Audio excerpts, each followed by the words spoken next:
Mul on paar ajaloolist nuppu, et ma olen pigem ajaloolase mentaliteediga siin täna. Ja teemal siis vitalism ja mehhanitsism ja selle ajalugu ja mõned nopped sealt. Seda paar korda on mainitud, eriti üleeile, et siin võib-olla enamikule inimestele on teada, mis on vitalism ja mis on mehhanitsism, aga lihtsalt põgusalt siiski kokku võtta. Et siis 20. sajandi alguses teadupärast käis selline terav vaidlus selle üle, et kuidas seletada elu sihukest aktiivsust ja sellist muutuvust ja mis eristab neid anorgaanilisest ja nii edasi. Ja ühel poolel olid siis vitalistid, kelle jaoks oli tarvis elu seletamiseks veel mingisugust elujõudu või elan vital on see kõige tuntum nimi selle kohta. Et see on niisugune jõud või energia, mis neid paneb tegutsema ja seetõttu ei saa elu seletada puhtalt loodusseaduste põhjal. Ja siis mehhanitsism on loomulikult siis see vastaspool, et saab nii teha. Ei ole mingit probleemi, loodusseadustest piisab, elust enesest piisab elu seletamiseks. Ja et vitalistide pihta siis kõige peamine süüdistus oli, et nad seda suurt elumüsteeriumi ei suuda muidu seletada, kui lihtsalt veel ühe suure müsteeriumi lisamisega. Mingisugune müstiline, metafüüsiline elujõud või elan vital. Ajalooliselt jäid need mehhanitsistid tookord peale ja vitalismi kõige tõsisemalt ei võta, kes teab, võib-olla tänapäeval hakkab jälle tõusma, kes sedagi teab. Aga huvitav on nüüd sellega see, et paar sajandit varem, 17-18 sajand, käis täpselt see sama vaidlus. Ja kui me saaksime nüüd ajas tagasi minna ja seda 20. sajandi alguse vaidlust näidata, siis 16-17 sajandi vitalistidele, mehhanistidele, siis nad oleks päris kindlasti väga üllatunud. Sest see vaidlus tunduks neile täpselt tagurpidine. Täpselt pea peale pööratuna. Sellepärast, et 16-17 sajand siis mehhanitsist on see, kelle jaoks elu on suur kellavärk, lihtsalt organiseeritud aine. Ja kus on kellavärk, on vaja kellakeerajat. See tähendab seda, et selleks, et elu seletada mehaaniliselt, on vaja lisada Jumal. See, kes paneb elu käima ja ajendab teda. Ühesõnaga, mehhanitsistid olid need, kes arvasid, et on vaja käimapanijat väljaspool elu ennast. Ja vastupidi siis muidugi vitalistid olid need, kes arvasid, et sellist jama pole vaja. Elu ise, see vitaal, elu, sellest piisab, et elu kõike elusa toimimist seletada. Ja etteheide vitalistidelt mehhanitsistidele oli siis see, et nad lihtsalt justkui ajast vaimule vastavast kohustusest lähtudes lisavad sinna lihtsalt mingisuguse Jumala juurde. Üks ajaloolane Jessica Rishkin võtab sellest kokku, et need, kes kõige redutseerivamalt kujutasid elusolendeid toorete masinatena, olid need, kes uskusid taevasesse mehaanikusse, sellal kui ranged naturaliseerijad panid taju ja agentsuse otsa looduse enda masinavärki. Ühesõnaga, algselt oli 2 suurt seletust, loomulik pürgimine või väline Jumala käsi ja siis paar sajandit hiljem on siis seesmine müstiline tegur või väline keskkondlik ja evolutsiooniline, et selline ümberpööramine on toimunud ajaloo jooksul. Aga kogu see vastuseis on tegelikult lihtsalt osa ühest lõpmatu pikast aastatuhandeid kestnud vaidlusest. Nimelt selle üle, et mis paneb siis elu tiksuma, mis teeb temast sihukese toimeka ja kuidagi iseseisva ja eesmärgipärase ja muutuva. Ja tänapäeval üks mõisteid selle kohta, mida kasutatakse, on agentsus, et mis tekitab selle agentsuse. Agentsus paari sõnaga, see on siis tavamõistuses on see lihtsalt see, et mis on intentsionaalne tegevus. See on see teine sõna sellele, et kuidas me targalt ja teadlikult toimetame. Tavaliselt seostatakse seda lihtsalt inimtegevusega, eks ole, teadvusega. Aga võib-olla see bioloogia jaoks nii kitsas agentsuse mõiste ei sobi.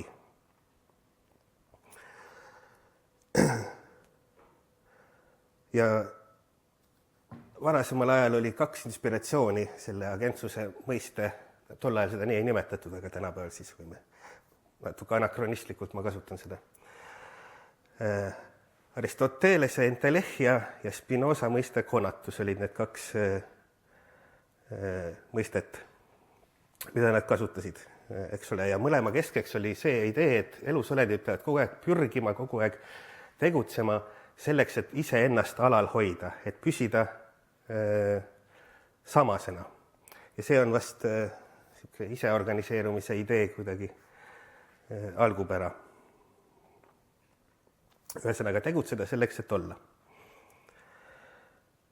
Ja nüüd see Spinoza konatus, see on selles mõttes huvitav, et ühel hetkel tekkis ka see mõte, et agentsus ei peaks olema üldse kellegi siseomane võime, vaid et ta on mingis mõttes jagatud. Et see on koostoime, et agentsus on nähtus, mis toimub koos teistega või teiste vastu või ükskõik mis viisil. Ehk siis jah, agentsus on ühistegevus selleks, et püsida ja hoida ennast alles.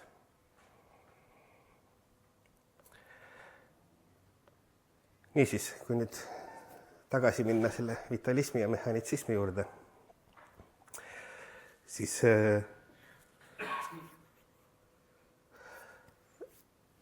on üks tänapäevaks unustatud või vähemalt kuidagi teadusesse mittesobiv asi, millest lähtuti mõned sajandid varem.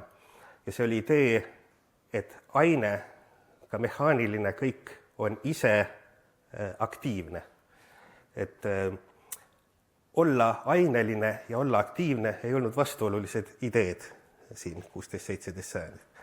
Aine on aktiivne mehhanism, ratsionaalne osade süsteem, ma tsiteerin siin ühte väikest juppi, mis opereerib aja kulgedes piiratud ja sattumuslikul, kuid loomuldasa aktiivsel viisil. Loodus on masin, mis koosneb piiratud, kuid aktiivsetest osadest, mille sattumuslikud kokkuhaakamised aja jooksul pidevalt muutuvad. Masin, mis ehitab ennast pidevalt iseennast üles. Ehk siis see on ajaloolises mõttes palju pikem kujutlus kui kujutlus sellisest passiivsest deterministlikust ainest. Et elusloodus on aktiivne mehhanism.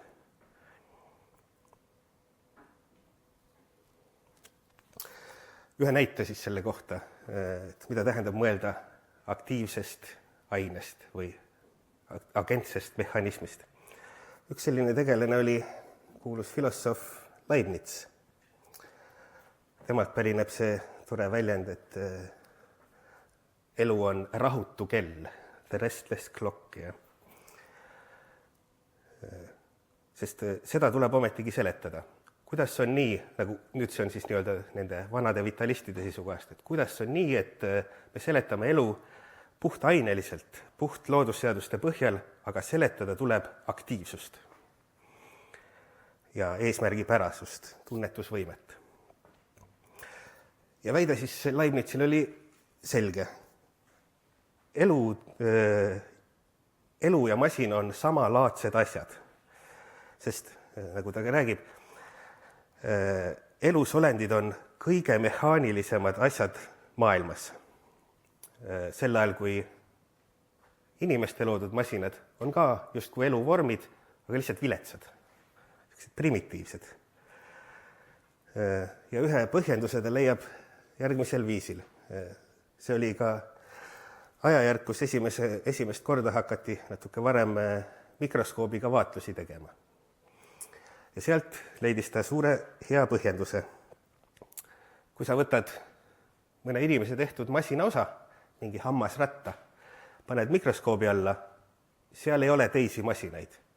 Aga kui võtta eluskude, panna see mikroskoobi alla, siis mis sealt paistab? sealt paistavad veel elumasinad, rakud.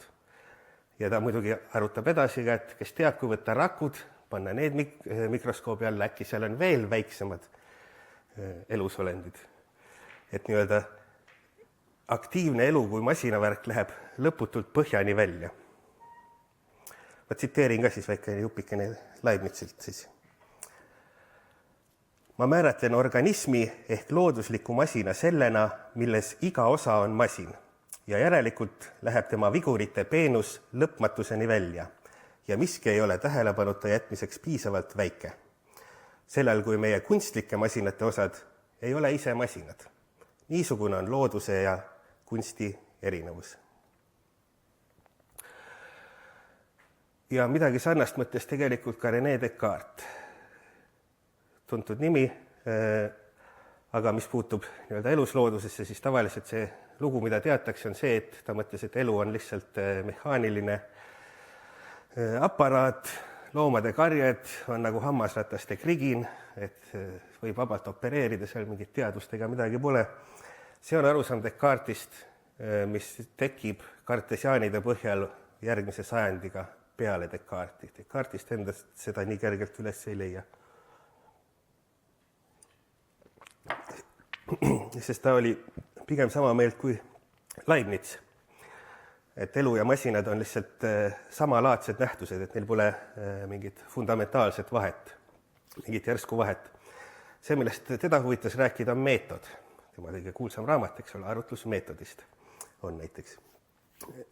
Ja tema ajend rääkida elust kui masinast oli selleks, et väita, et elu saab seletada selle põhjal, mille me ise oleme loonud, oma masinavärgi. Ja kuna need on analoogsed, siis need on põhimõtteliselt nii-öelda konverteeritavad seletuses. Ja üks huvitav seik veel, ka natukene võib-olla tänapäevaks harjumatu mõte on see, et selle aktiivse elava masinavärgi puhul kujutati ette ka, et aeg on kausaalne põhjus. Et aeg ise oma toimimises teeb midagi. Tänapäeval on lihtsam mõelda või nagu me oleme võib-olla pärast Newtonit ja need harjunud mõtlema, et aeg on lihtsalt mingisugune raamistik, mille sees võivad sündmused muutuda, aga aeg ise ei tee nagu midagi. Et evolutsiooniprotsess võib võtta väga palju aega, aga see ei tähenda seda, et kuidagi aeg teda lükkab või et aeg ise oleks teguriks, eks ole. Tol ajal oli täiesti selge veendumus, et aeg ise on selline aktiivsuse allikas, mis tõukab ja tõmbab elu ja et temas endasse on midagi sisse kirjutatud. Ja ehkki see võib tunduda ühelt poolt võib-olla harjumuspäratu, aga tavamõtlemises on selle vormid täiesti selgelt olemas. Me näeme seda, ma ei tea, kui palju ma olen kuskilt näinud midagi taolist öeldavat, et elu on mingi 3,5–4 miljardit aastat vana või Kambriumi plahvatusest on mingi 650 miljonit aastat kuni tänapäevani, kuni tekib intelligentne olend. Ja järelikult lähebki evolutsioonil umbes, ütleme 650 miljonit aastat, et jõuda intelligentse olemuseni. See on täiesti tavaline, tavamõistuslik mõte, mida ma olen lõpmatult näinud ja siin vist ei pea seletama, miks see on, eks ole, evolutsioonilises mõttes jama.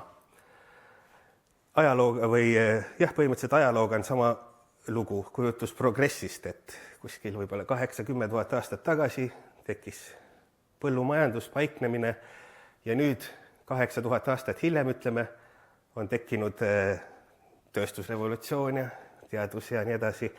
Ja et järelikult lähebki nii palju aega selleks, et jõuda paiknemisest tööstusrevolutsioonini. Ja ka see ei ole, eks ole, pädev mõtte ajalooliselt.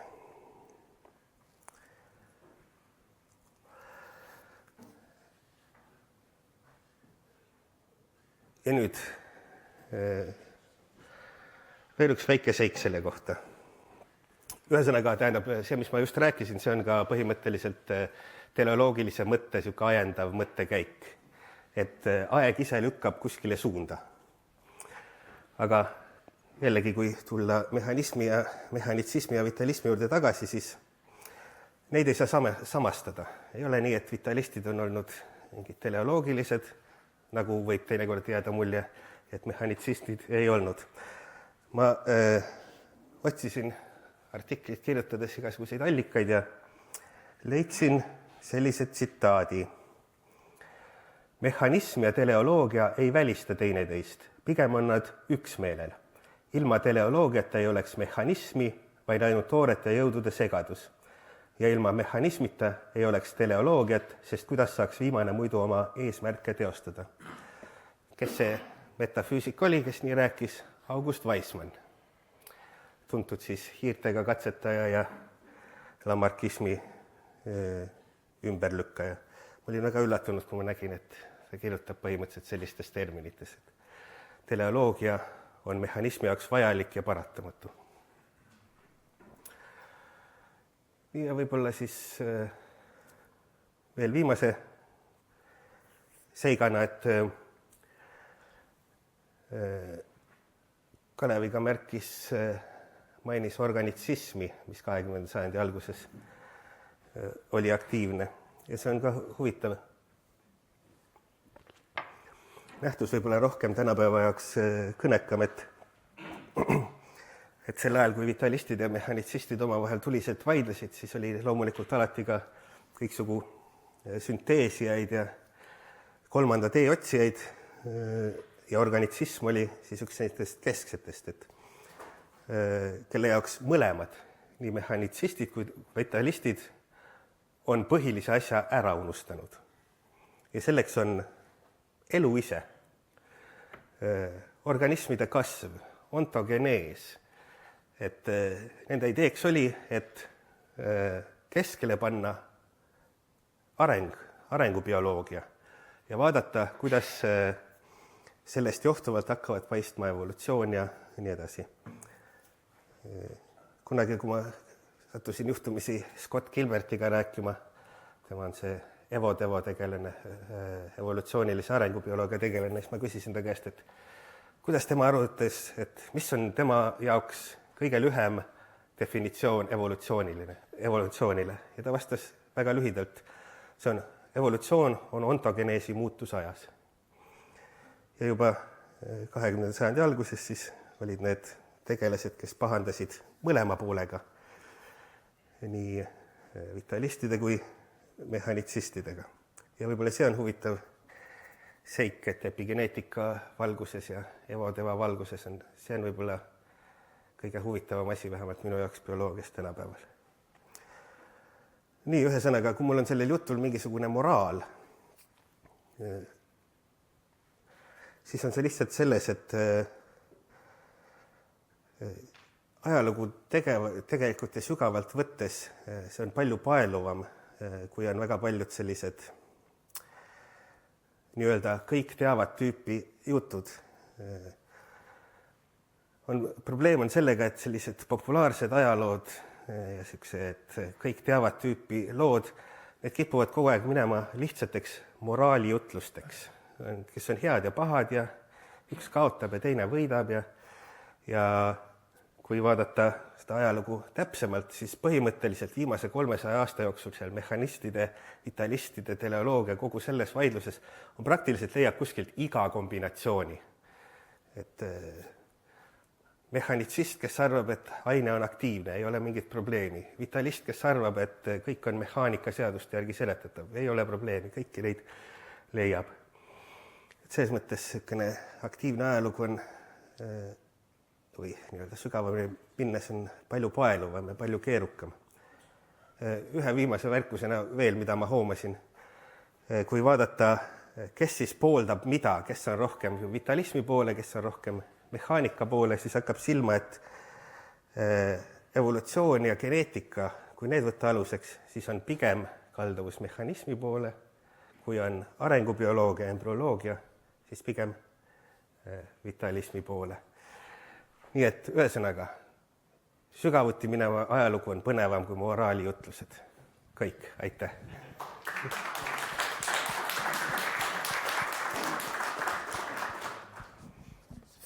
On aega täitsa mõneks küsimuseks. On kelleski nii palju elujõudu?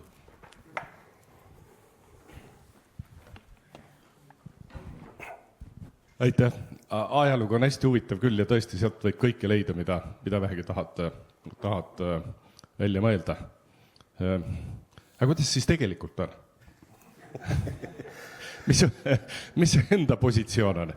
Kas on siis, see on tegelikult hästi aktuaalne probleem, praegu me räägime AI-st.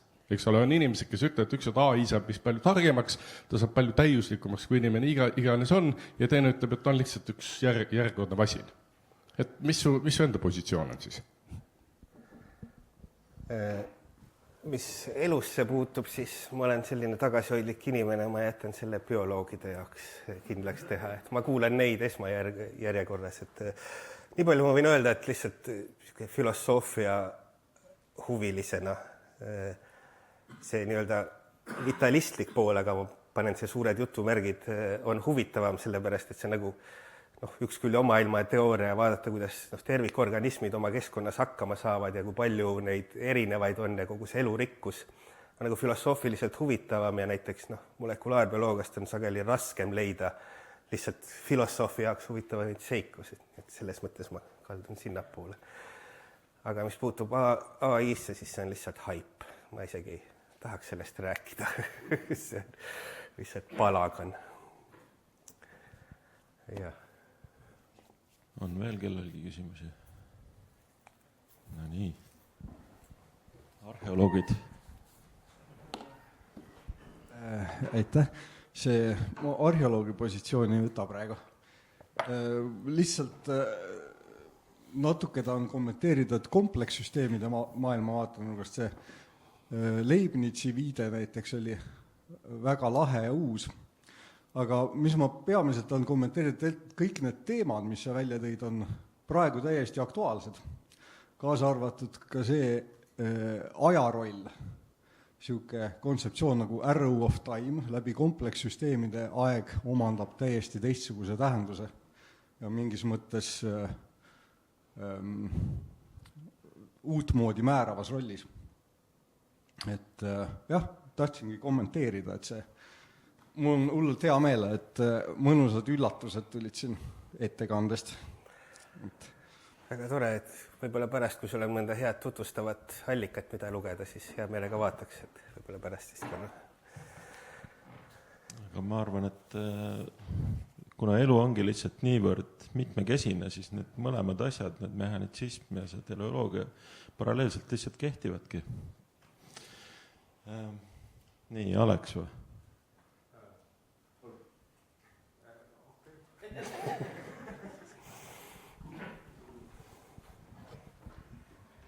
Et ma kuulun ilmselt selle enamuse hulka, kes Descartesi pole ise lugenud ja teab temast arvukaid klišeesid. Et kas siis see, et tema nägi just inimest duaalse olendina, kellel on siis see kehaline ja vaimne, on ka klišee ja ta nägi tegelikult samasugusena ka teisi elusolendeid või see ikkagi kehtib? See on keeruline lugu. Ma ei ole kindel, kas ma saan täpselt selle kokku võtta, aga natukene on see lihtsakoeline. See on ka, et jälle sama, mis ma mainisin, et me 18. sajandi kartesiaanide juttu peame Descartesi enda omaks. Ja kui hästi lühidalt teha, ja see on tõesti pikk lugu, siis Descartes oli, ta oma mõtted oli pigem skolastik, nii kummaline, kui see tundub, et teda peetakse teaduste aluspanejaks. Ja skolastikutel oli kujutlus väga paljudest eri hingedest, mis teevad erinevaid asju organismides, et lihtsalt põhimõtteliselt, kus on vaja seletada midagi, mis elul on, aga elutainel ei ole, siis nad kujutasid ette kõiki eri nagu järku hingi. Näiteks see, mis mingiks ihaks on üks asi ja tunnetuseks on teine hing ja nii edasi. Ja Descartesil on sageli just seda sees ja inimesel on siis see kõige ülevam, nii nagu Aristoteles, see ratsionaalne hing. Ja selles mõttes ta on ainulaadne oma selle res cogitans mõtleva asja poolest. Aga kõikidel teistel on materiaalsed, aga siiski hinged ka sees. Aga jah, et selles mõttes mõtlesin selles, et natukene nagu on õige, et inimene on ainukene eriline hingega, teiselt poolt nagu ei ole ka, sest teistel olid ainelised hinged, teistel loomadel. et see on see lühike kokkuvõte, et põhimõtteliselt jah, mõtlev aine on ainult mõtlemise selle jah, mõtleva aine, ta oli spetsiifiline väljend selle kohta. Mõtlev asi, res cogitans, see on ainult inimesel. Aga teised ainehinged või hingeained on ka teistel elusolenditel. Nad on lihtsalt tegelevad tunnetusega ja tajumisega ja tahtmistega ja nii edasi. No hea, et vähemalt mõni klišee siiski kehtib. Jah, mõni ikka kehtib. Nii et hing on graduaalne, aga olgu, ma arvan, et lähme edasi järgmise esinejaga.